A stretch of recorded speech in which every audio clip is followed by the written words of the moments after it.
Donc je vous invite à prendre cette phrase, donc doutez de tout et surtout de ce que je vais vous dire. Ce n'est pas une vérité, c'est la mienne. Ce n'est que la mienne. D'accord? On ne remet pas en question ce que je vais dire de façon théorique. On ne remet pas en question ce que je vais dire dans la pensée. Ne faites pas ce travail-là, sinon vous allez perdre le fil. Restez dans l'idée de ce que vous allez entendre, mais il faudra essayer de le faire dans la réalité, de l'expérimenter. Pour ce que vous avez compris, ce que vous avez perçu, vous puissiez le mesurer pleinement dans votre réalité, dans votre quotidien. Et c'est pour ça que je disais ça, les mots que nous prononçons n'ont aucun poids s'ils ne sont pas accompagnés et soutenus par l'expérience. Donc il me semblait important aussi de me présenter, avant tout. Parler de moi 5 minutes, hein, pas longtemps.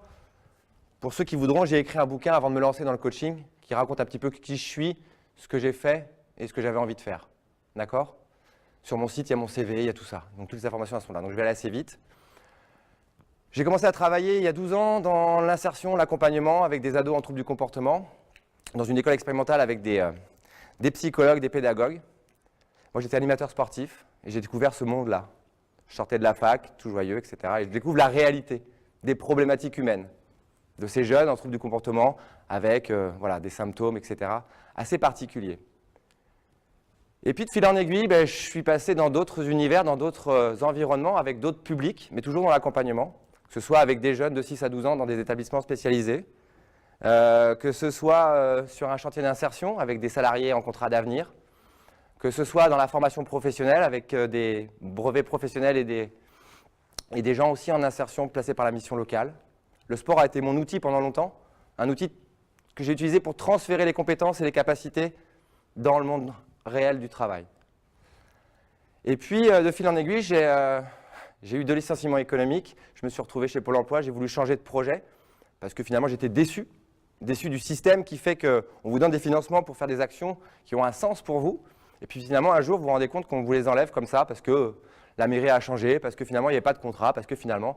Et du coup vous retournez vous, là d'où vous venez, mais vous avez les bagages qu'il faut pour rebondir. Ce qui est le plus difficile à accepter en fait, c'est de laisser partir ces gens qui commençaient à sortir de leur mal-être, de leurs conditions difficiles. Ça, c'est difficile. Donc le deuil a été long, et du coup, j'ai voulu tout balancer. Et j'ai dit, c'est pas grave, je vais partir dans la maîtrise d'œuvre. Ça ressemble un peu, j'accompagne, je fais le lien. Et puis, je me suis retrouvé accompagné par un cabinet qui venait sous-traiter pour Pôle emploi.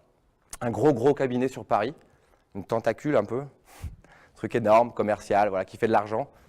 Mais en même temps, il y avait un côté accompagner les gens, licenciés économiques, ça me parlait puisque je l'avais été. Et je me suis dit, ça va être une chouette expérience, l'occasion de rencontrer un autre public.